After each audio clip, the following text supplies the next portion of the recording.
What's up, guys? It's your girl Taylor. I'm here to tell you what God said, and we just gonna get into it. All right, here. Why are you doing this to yourself? Repent.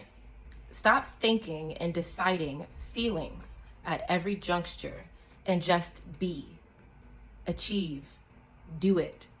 There is nothing stopping you.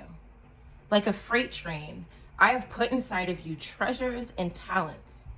Each one opens along the destination, but are designed to carry you throughout your trip. When you make it to your arrival gate, you will not be concerned about how much is left, but rather how much was spent, or how much was used and where it was spent. Guard yourselves at every rest stop.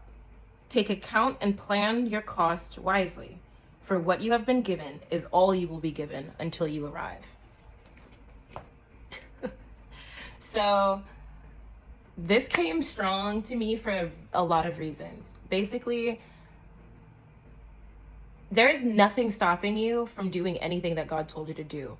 Like, we can get so wrapped up in blaming Satan, blaming the world, blaming our schedule, blaming, our responsibilities, all the things that we have to do, all the things that we take accountability for. But there's nothing making you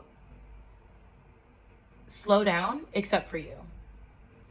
I've been in a period of space where I'm healing, I'm resting, I'm recovering. But in the process of me recovering, I'm supposed to be moving, and I'm not moving. I'm focused on resting. But in order to know rest as rest, you have to have periods of unrest. And I keep forgetting to go into my periods of unrest. So now my mind is at unrest while my body is at rest, and I can't find the balance. And God is showing me I have to get back on the bike. I have to actually move. I can't just be sitting on a stationary bike and pedaling my feet. It's not doing anything for me. I need to get on a real bike with real wheels and push. And that is where I am. So God is saying we need to stop thinking that He hasn't already given us what He's given us to accomplish the task that He put before us. If He put it before you, that is literally all the proof that you need that you can accomplish it. Because why would anyone give you something that you can't do and expect it to be done? Especially not someone that's wise. Are we calling God a fool? So in reality, what this looks like is whatever God told us to do, if we're not obedient to it, then we're choosing to listen and to follow Satan than rather to follow what God said for us and to do what God said. We'd rather be disobedient. And towards the end of that message, God was saying, literally, He said, you will, all that you have been given is all that you will be given until you arrive.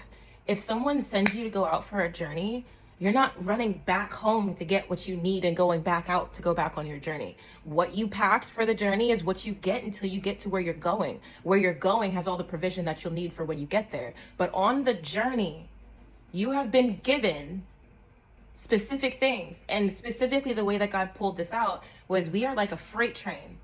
And I love that analogy because that freight train means that we have cars along the backside of us that are full of things. And while God's putting certain things in each of those little cars, we're getting the momentum to go. He said we won't be concerned about how much is left. When we get there, we're only going to be concerned about where it was used and how much was spent. Specifically, where it was used and how much was spent where. That means everything. So that means the talents, the gifts, the skills, the abilities, all the things that God put inside of you to send you on your journey to make it to where you have to go. You're going to have to use some of those things at some points, but reserve a lot of those things for the long haul. If you know that you have an uphill battle, you're going to be going through the mountains, or you know that there's going to be unforeseen things that pop up and you might have added costs that you won't expect, you should foresee that and count your costs at the beginning. Give yourself extra. What God is saying is that He already gave you that extra. It's somewhere in your train. So you have to pull out of you what you need in this current moment in order to make it to where you're trying to go. And that is so profound because the one thing that I know and understand about God is that He gave each of us a measure of faith. That measure of faith is directly correlated to how much we trust and believe in accomplishing the things that He's giving us in dreams and visions and putting before us and our desires in our heart. God literally will always do what he said he will do. Like his word cannot come back to him void. And so if he said it and he put it out there, then it's going to accomplish it. Whether or not you decide to be on board with that is going to be a whole different story. And that lies in what you've decided to make your desires.